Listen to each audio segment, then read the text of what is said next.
Welcome to the Stillhouse Reflections, a quiet space to step outside the noise and consider what's real, what's yours, and what freedom can mean in everyday life. Hey folks, it's Della. Welcome back to the Stillhouse Reflections. I hope you are doing well. So let's talk about approval. A while back, I wrote a poem actually called The Approval Leash. And it was about how the need for approval from the external world keeps you stuck. It keeps you trapped. So approval begins in childhood as a sort of a very necessary survival skill. We need the approval of our parents and caregivers in order for them to support, in order for them to take care of us, in order to have a childhood that isn't too bumpy, right? As children, we need people to take care of us. And so the dynamic in a typical parent-child relationship is one of the child seeking approval from the parent. And that's totally normal. I'm just going to turn that a little bit. This is totally a normal thing to seek approval from a parent. But that's a dynamic that's meant to be reserved for childhood. It's a dynamic that you're meant to outgrow. So that once you leave home, once you move out, once you are no longer under your parents' or caregiver's proverbial thumb, you're no longer out in the world seeking approval. It's a dynamic that's meant to change, and it should actually change while you're at home as teenagers. As teenagers naturally will do some degree of this. They'll stop looking for that approval. That's as it should be. Because the goal is to outgrow that dynamic. The goal is to get past a need for approval. And when you intentionally or unintentionally make your teenagers consistently seek your approval, you're doing them a disservice. Number one, you're teaching them that approval is necessary. So they go out into the adult world still looking for approval from bosses and partners and friends and people around them. Number two, they're not learning how to make decisions, both decisions that people agree with and decisions that people don't agree with. They're not learning how to be independent. They don't gain independence when they're in constant need of approval from somebody to do anything. They're just not. They don't gain any approval. They don't gain that independence.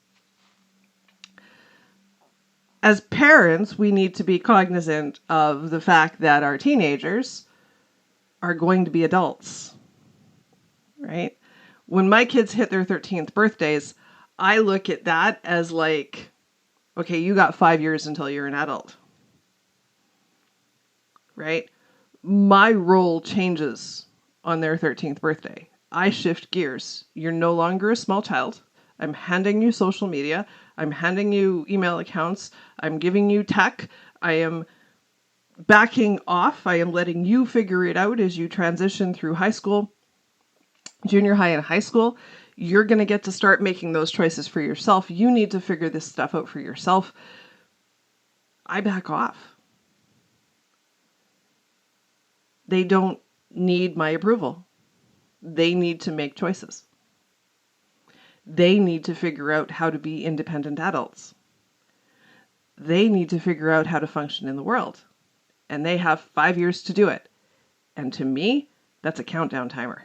You got 5 years until you're an adult. I'm counting those years. I'm counting that time as a countdown. Because now you're in adult preparation mode. You need to figure out how to function in the world. It doesn't mean they need a lifetime plan. I don't ask my kids for a lifetime plan. I don't ask my kids to figure out what they're going to do for the rest of their lives. I say, you need a 5-year plan that starts the day you turn 18. What are you going to do? The day you turn 18, you need a 5-year plan. You need to have some idea of what you're going to do for the next 5 years. Whether it's working or going to school, but you need a plan. 5 years. That's it. You don't need to know what you're going to do past 5 years. And you might get to year 2 of that 5-year plan and change the plan. And then you get a new 5-year plan and it starts again. That's how I have dealt with my kids. That's how I dealt with my oldest. She's 22 now. Right? We started at 18 with a 5-year plan. She wanted to take a gap year. I said, fine. I said, you can't do nothing, so you're going to have to figure it out. She decided she wanted to be an EA. She was an educational assistant. So she went back to school. She worked for a year, or she went to school for a year. And then she started a new 5-year plan. She said, I'm giving myself 5 years of being an EA to figure out what I want to do. And she got to year 2 or 3 of that and decided she wanted to be an audiologist. And now she started school and now she has a new plan. That's exactly the kind of breadcrumb trail that I want them to do. Going to university just to go to university is it's an expensive hobby. I want them to decide on something, do it for a year or two, come to a new idea, do that, make a new 5-year plan based on that, do it again, and then just continue. And eventually, it's sort of a breadcrumb trail. Eventually, they figure it out, and that's what we're going for. That's how I want that to be. That's the best way forward for them as they figure it out. And even audiology may not end up being a lifetime thing for Alicia. She may change her mind, and that's okay too. But that idea of, I just need you to make a 5-year plan. Do something. Not just sit on your butt and do nothing. Do something. Find something. And that's it. And she doesn't need my approval of what she's going to do as long as she's doing something. Right? What does approval ultimately end up creating? A lot of limitation. Because you're constantly looking for somebody that agrees with what you're doing. You're constantly looking for somebody to pat you on the head and say you're doing a good job. You're constantly looking for that external reinforcement of, am I doing it right? And I lived in that. I lived in that for years and years and years. And it kept me in a little tiny box, right? The system wants approval as well, right? The entire system is set up for approval. The system has to agree with what you're doing, right? And society in general has a prescribed way of living life, a way your life should look, right? Right? And I grew up with that.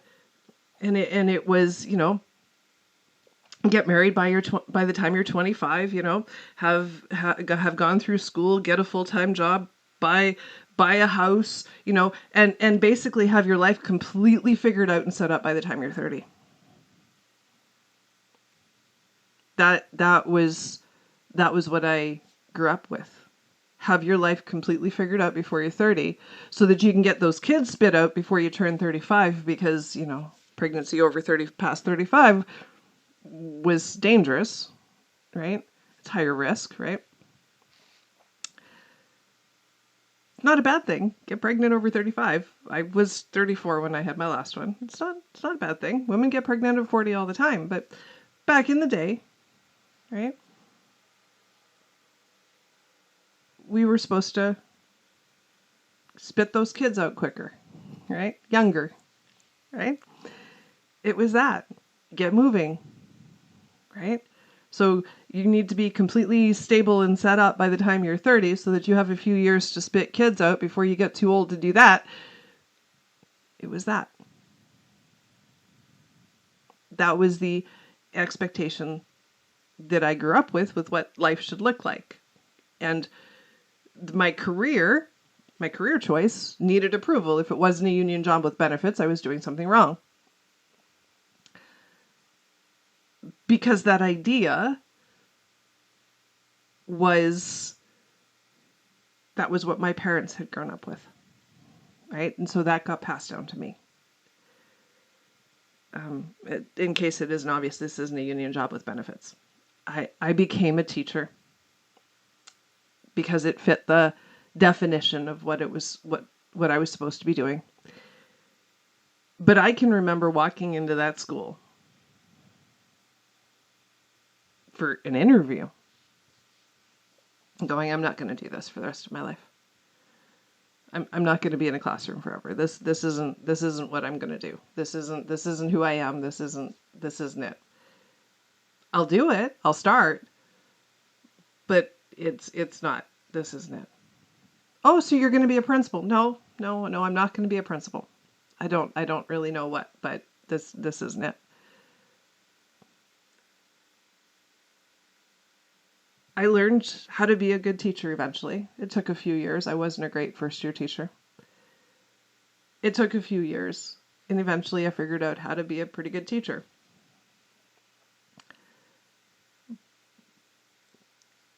But I moved from teaching little kids, teaching grade school, to teaching adults. And I realized as I was teaching that I didn't want the captive audience that came with teaching. So even though I was in sort of corporate training and I was teaching people how to do, I was training people for new jobs, I was teaching people how to do their jobs or how to do new things, I still found that that they were captive audience. When I first started working for myself, I was teaching computers. And the people that I was teaching were having to learn computers because the boss was requiring it, because we were still in that transitional phase where computers were coming into workplaces. So teaching people how to use computers was still a relatively new thing. And so I was teaching people, but they were still essentially a captive audience because these were people, they weren't learning the computer out of interest, they were learning computer out of need. And so it became a captive audience again. And what I knew was, as I continued to work with people and teach people how to do things, was that I didn't want the captive audience. I wanted to work with people, teach people that actually wanted to learn what I was offering.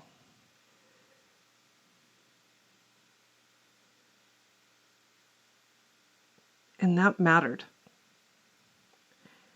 And that's part of the reason why I started to get into the self-help space a little bit. And it's because these were people that hopefully actually wanted what was happening.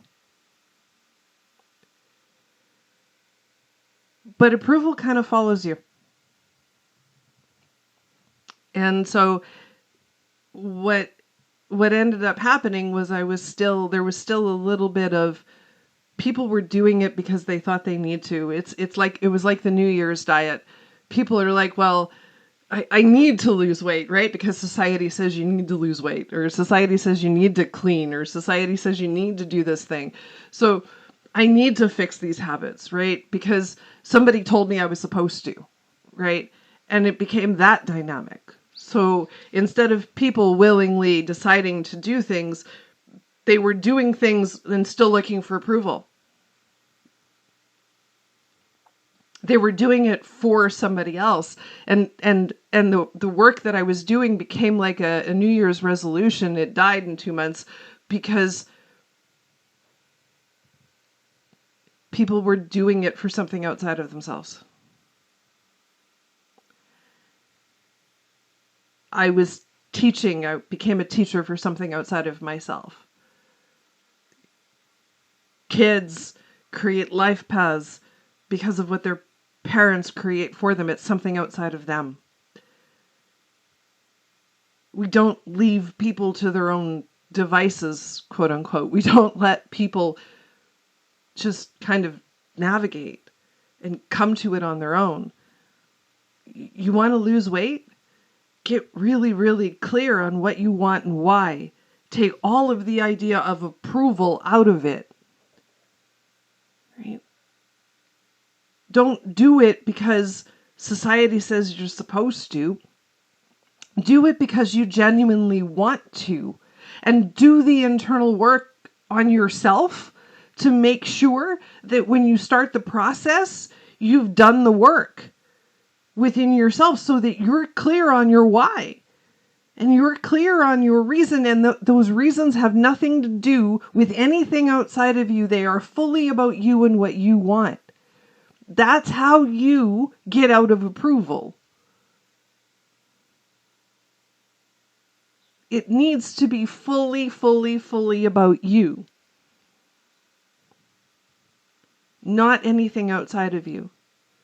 Because the minute those people say you're not doing it right, or they're not proud of you, or they don't care, or they stop paying attention, or they grab a bag of chips and start eating it in front of you, you're going to lose that interest. You're going to lose that motivation. You're going to lose that desire.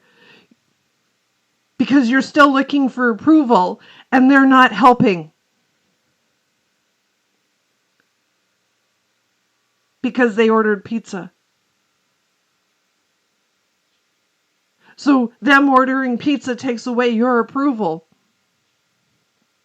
Your need for approval is now gone. It evaporated. Because it was dependent on other people doing certain things. Your need for approval, your idea of approval hinged on them basically doing the same thing you were doing.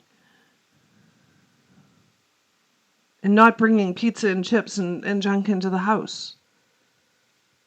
Well, guess what? And then you say they sabotaged you. Not really. You were looking for approval from them, and the way you interpreted approval was through them not bringing junk food into the home. They don't want me to lose weight now because they're eating pizza in front of me. That. Right?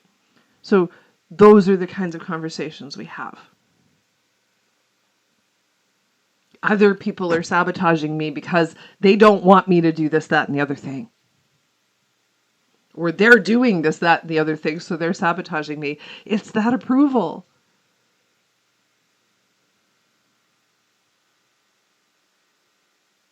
Right? So what does that ultimately do? It limits you. You can't lose weight because they don't approve. Right? I can't write the book because I don't have approval. People want me to go get a teaching job again. I can't do those things because I'm still looking for that validation and approval from the outside world. So now it limits my freedom.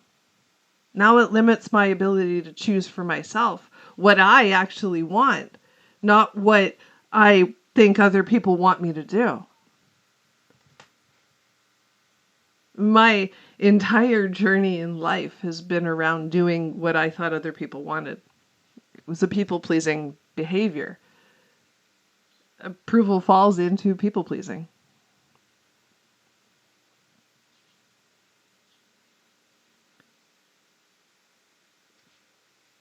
And I wasn't able to make choices for myself. And I created a life I didn't want. And then I got stuck in that life, and I had to figure out how to make new choices. I had to figure out how to be okay where I was. I had to figure out how to make the proverbial chair comfortable so that I could sit there and be in that and not run away and live in a cave. That was the work. And I had to get out of the need for approval. And standing my ground and deciding what I wanted and then doing that thing didn't mean I had to run into self-defense. It didn't mean I had to constantly defend my choices. It just meant I had to hold my ground. And there's a difference between self-defense and holding your ground. There's a difference between just sort of standing there and saying, I'm not moving, and then defending it by telling people off and being mean about it. There's a difference between those two things. And so I learned how to stand my ground instead of defend myself. And I started making choices. And that's what got me here.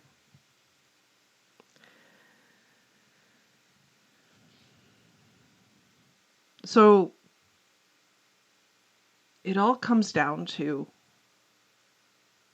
truth. What's actually true for you? What's the real truth for you? What do you truly want? Underneath the pain, underneath the need for approval, underneath the fear, underneath the judgment, underneath all the things, what do you actually want? Who are you and what do you actually want? There are so many people out there right now that are living lives they think they're supposed to. They're not living the life they actually want. They do things out of obligation and duty and approval. And they end up in a lot of pain because of it. Some of the overwork, anxiety, and stress comes from constant fight for survival that the system sets up, the manufactured lack that we have in the world. But also, there's a group of people out there that aren't necessarily fighting so much with survival, but they're working on a foundation of a need for approval and a sense of obligation that isn't necessarily true.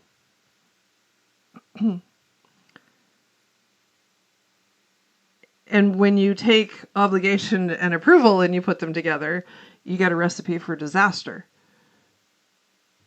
Because that's going to make you miserable very, very quickly.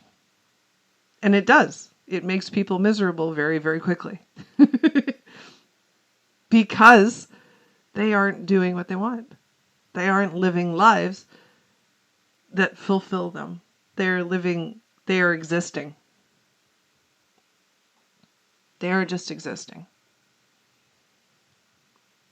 So even without a fight for survival, even without having to worry about or figure out how to put food on the table day to day or week to week, there's another struggle that goes on. And it's the struggle with approval and obligation and the fear of changing that. And the fear of what people think if I do it differently. The example I use all the time is skydiving. Skydiving is one of those things. You're either like, I can't wait to jump out of the plane, or you're looking around going, why the heck would anybody want to jump out of a perfectly good airplane? Now, I'm in that camp. I'm in the, why would you want to do that? But here's the thing. When you ask people whether it's a good idea or not, when you ask your friends, if you decide you want to go skydiving and you go talk to your friends, what do your friends tell you? What would they tell you? Would they say, heck yeah, I know this instructor and blah, blah, blah, and here's this, then that, and give you tips and offer to go with you? Or would they be like, you're gonna die. Don't do it, right? And then pass on all of this fear. Not just why would you want to jump out of a perfectly good airplane, but legitimately, you're going to get hurt, you're going to die. Don't do it, right? And project all of this fear onto you.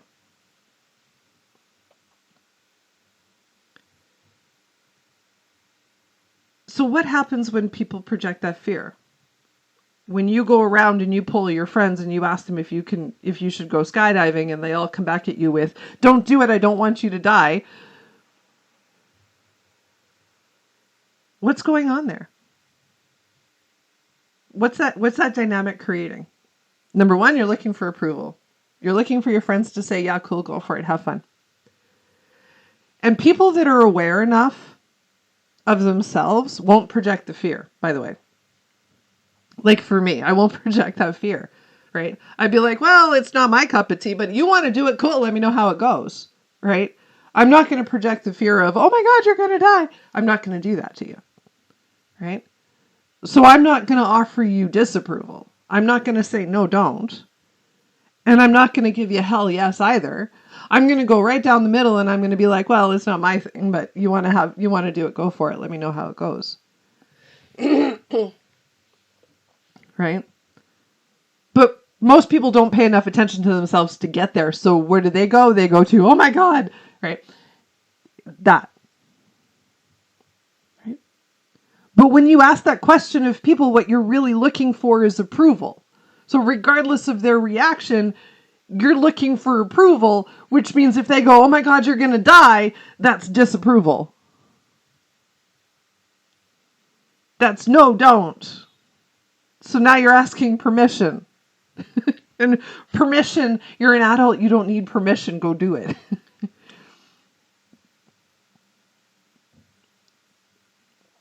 But that's a holdover from childhood, when you used to have to say, Mother, may I? We're still doing that.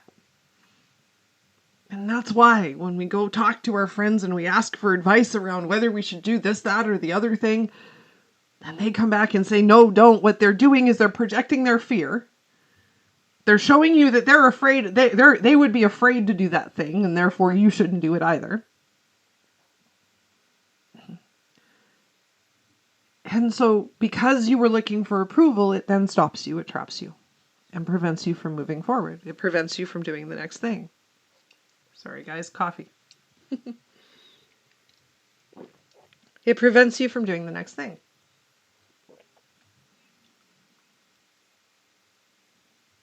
Right? It stops you. That's approval.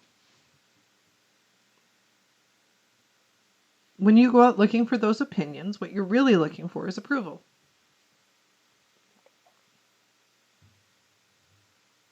And when people project their fear back at you, what that says is, no, don't.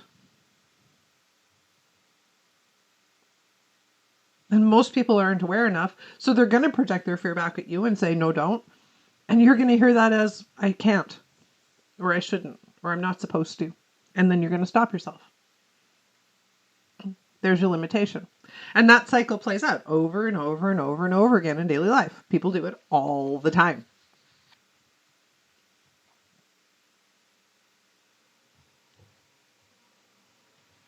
But the truth is, you want to do the thing. What stopped you was other people's fear. But that doesn't have to be the case. You don't have to deal with that. You don't have to do that. You can take their fear on and you can say, okay, I recognize why you're afraid. I see your point, right? And then you can find ways to deal with that. You can find ways to mitigate that. You can find ways to work through that. You can accept that what you're doing is scary and that people may not like it and be okay with that. It's not all or none.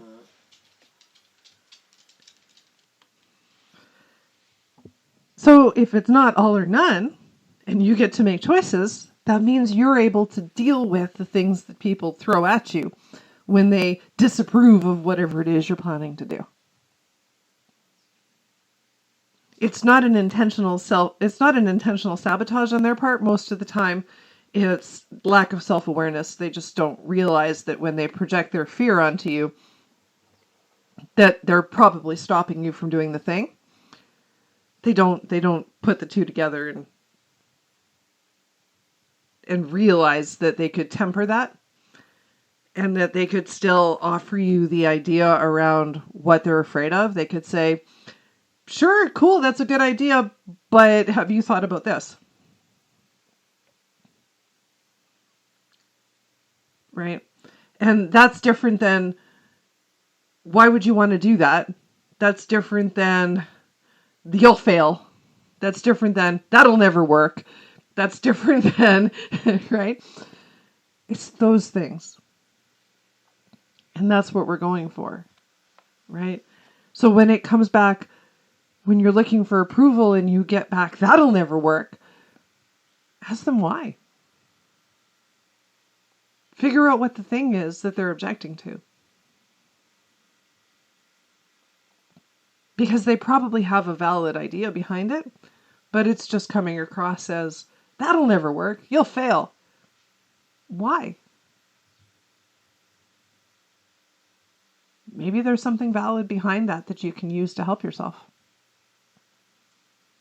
But the need for approval means you don't even do that. You don't get that far. You stop yourself because they've told you it'll fail. So now they don't give you their approval. You don't have their blessing. So now you're not doing it.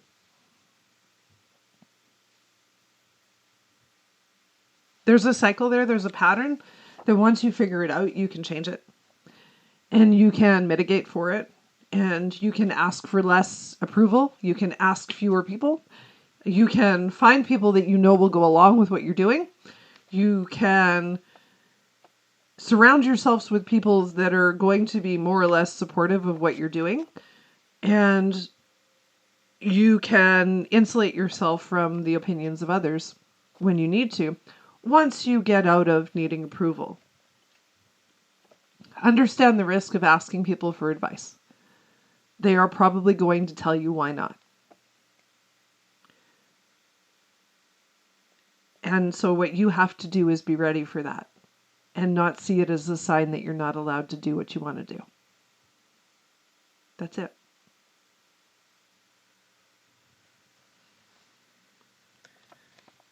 Approval is optional. Okay? It's optional. I'm going to leave it there. Thank you so much for listening and watching, everybody. And I will talk to you next time.